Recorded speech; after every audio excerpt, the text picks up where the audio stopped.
Just to introduce Chinedu briefly, he's part of the Review of African Political Economy editorial working group.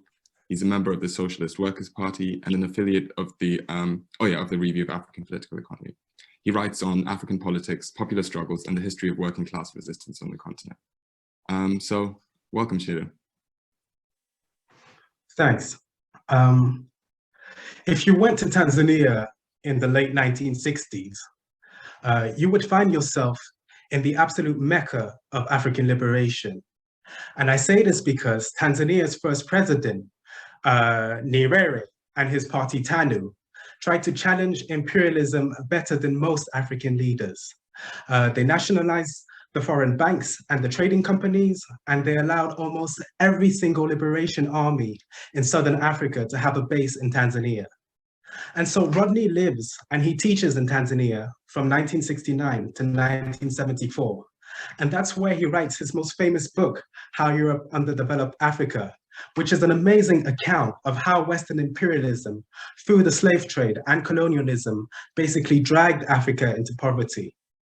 And Rodney draws the conclusion that the new independent nations of Africa have to break with imperialism.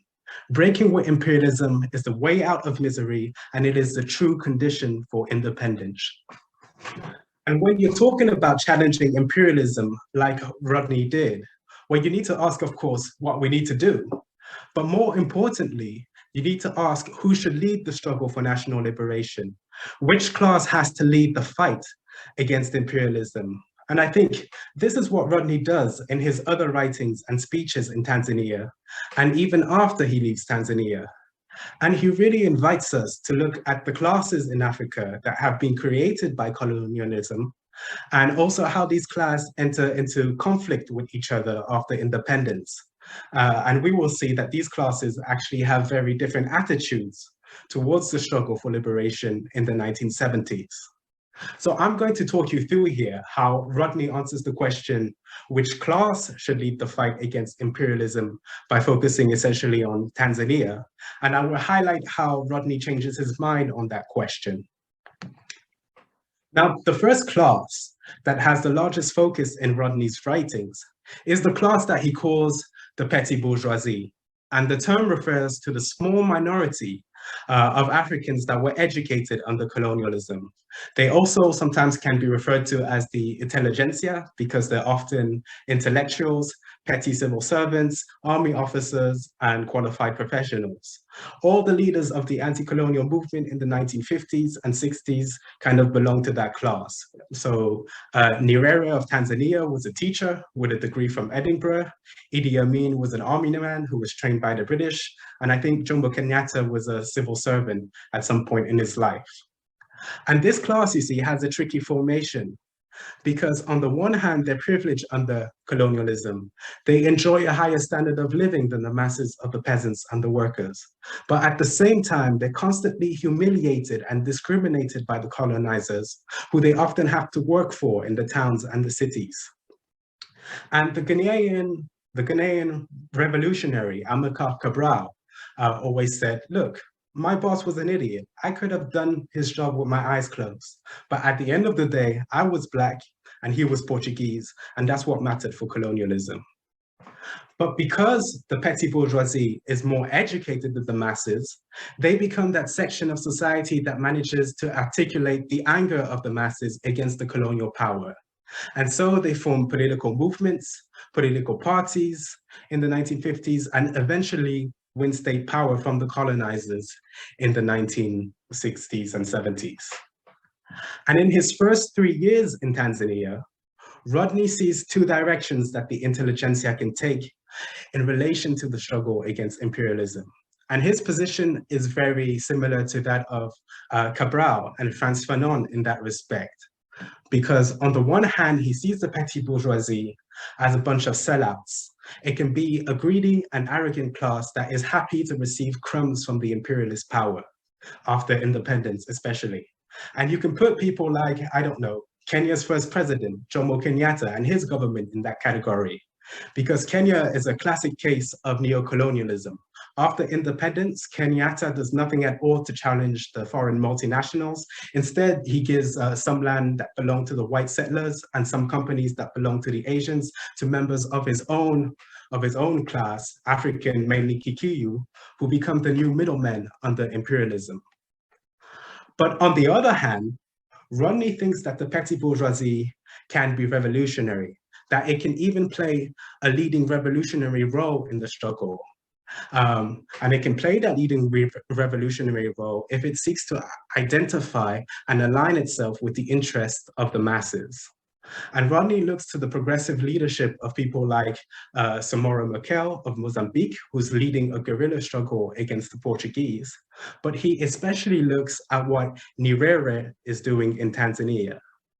And in 1972, Rodney writes an important article called Ujamaa and Scientific Socialism. Ujamaa means the extended family, and it's a word that is often used as a synonym for Tanzanian socialism.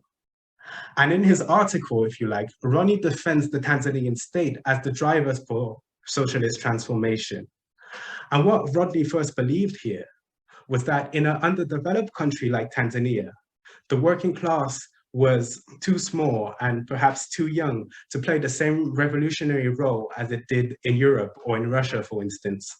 And he thinks that socialism should be based on the peasantry, because the peasantry are the poorest and the largest class in Africa. And that's what he thinks Nyerere and TANU and the intellectuals around the party are actually trying to do. Because under Ujamaa, the Tanzanian state was trying to move peasants from isolated homesteads into collective farms. And these collective farms would be supplied with water, electricity, and new collective farming techniques. And the goal of this program was for Tanzania to achieve self-reliance in food and eradicate poverty from the countryside. Like that, Tanzania wouldn't have to depend on the West for food imports. And it was also believed that collective farming would stop Tanzania from becoming like Kenya, where cash crop farming, capitalist farming, actually produced a handful of rich farmers at the expense of thousands of landless peasants. And so that's why Rodney sees Ujamaa as a real revolutionary step. And he sincerely believes that the Tanzanian state represents an alliance between the peasants, the workers, and the revolutionary petty bourgeoisie around TANU. But Rodney changes his position on Tanzanian socialism quite quickly when he realizes the failures of Nyerere's Ujamaa's policies. And this becomes clear in a speech that he makes in 1975, only 4 months after he left Tanzania. And the speech is called Class Contradictions in Tanzania, which becomes actually published as a writing. And Rodney explains there that when food shortages hit the Tanzanian countryside in 1973, the Tanzanian state tried to build in a hurry new collective farms. But this time they didn't seek to convince the peasants to move into these farms. They actually forced the peasants to move into them. So all this talk about intellectuals having to do away with their elitism, align themselves with the masses, trying to convince the peasants peacefully, all this talk here flew out the window. And when the peasants refused to move, says Rodney, well, the state actually deployed the police. And Rodney is somebody who in Tanzania goes to the countryside and he talks to the peasants, and he learns from his discussions with the peasants that they had no control whatsoever in terms of production. They couldn't decide what to produce and when to produce. And actually they led a daily resistance against Ujamaa that he kind of documents. And in truth, what was happening is that the whole life of the Tanzanian peasant was, if you want, in control of these petty bourgeois bureaucrats who saw themselves as superior to the peasants because they were educated. And all that mattered for this petty bourgeois bureaucracy was how much grain and how much surplus they could quickly extract from the peasants in order to feed the nation and also compete on the international market. So there was a real conflict developing between the peasantry and the petty bourgeoisie that Rodney writes about. And even if we move away from the countryside to the towns and the cities in Tanzania, Rodney is really disappointed that the nationalization of foreign companies fails to give any control to the workers. And these observations force Rodney to refine his understanding of the petty bourgeoisie, and he becomes more and more disillusioned with that class. Because far from sharing power with the peasants and the workers, Rodney argues that the petty bourgeoisie is keen to maintain its dominance over the states because it's a privileged class. It's a privileged class that relies extremely on the state for power and accumulation. That's what Rodney writes. And what you have to understand here for Rodney is that the petty bourgeoisie in Tanzania is a class that never historically owned anything. It never had any capital, it never had any factories because colonialism did not allow it to do so. So after independence, if you like, the state becomes everything for the petty bourgeoisie. It becomes a real bureaucratic formation. And the nationalization of foreign companies, Rodney says, gives the petty bourgeoisie the opportunity to grab comfortable managerial jobs within the state, you know, have a decent salary, maybe travel to Europe, but especially get your friends and families in. And this is why Rodney says that the petty bourgeoisie is a class that is constantly seeking to reproduce itself. It does not care about sacrificing its privileges. Rather, it wants to be in a position where it can exploit the peasants and the workers. And as Rodney becomes more and more pessimistic about the Tanzanian petty bourgeoisie, he starts to reconsider his earlier stance on the Tanzanian working class. And he says it like this: maybe the workers have a much larger part to play in the Tanzanian liberation. They might be small in number, but they're actually situated in centers of production that are actually vital for the Tanzanian economy, such as the rubber factories, the docks, and the hospitals, and you can name it. And so what Rodney does here is that he looks back at the workers' revolts against the Tanzanian bureaucracy in the new national factories of Tanzania in the early 1970s. And he sees that in the early 1970s, the Tanzanian state issued a charter for workers' rights. And this was a charter to show that the Tanzanian petty bourgeois management would be better factory managers than the colonizers, that they would respect the workers more somehow. And all of this was nonsense, says Rodney. And Rodney rejoices at the fact that the workers took the charter and actually agitated to ensure that their rights were implemented in the workplace. And their agitation actually surprised the management because some of the workers used to wear the charter around their necks. And they used to go up to the management and tell the managers, look, you haven't given us better wages. You haven't given us better working conditions. You haven't stopped harassment in the workplace. And when, I think I have more than 2 minutes. And when the managers said, no, we're not going to give you any higher wages. We're not going to give you better working conditions. Well, the workers led a series of strikes and occupations. And what these working class struggles showed Rodney is that socialism is not something that can be delivered from above by a group of enlightened leaders. Rather, socialism is something that has to be won from below by the masses in a struggle. And this is really the core of Rodney's Marxist thinking. And he describes that in one rubber factory, the workers actually kicked out the petty bourgeois management and started running the rubber factory on their own. And the workers were saying, look, we can run the factories better than the petty bourgeoisie. And in doing so, Rodney says, is that the workers were actually asking the question and answering the question of who should control production in a socialist society? Who is the real boss in this society?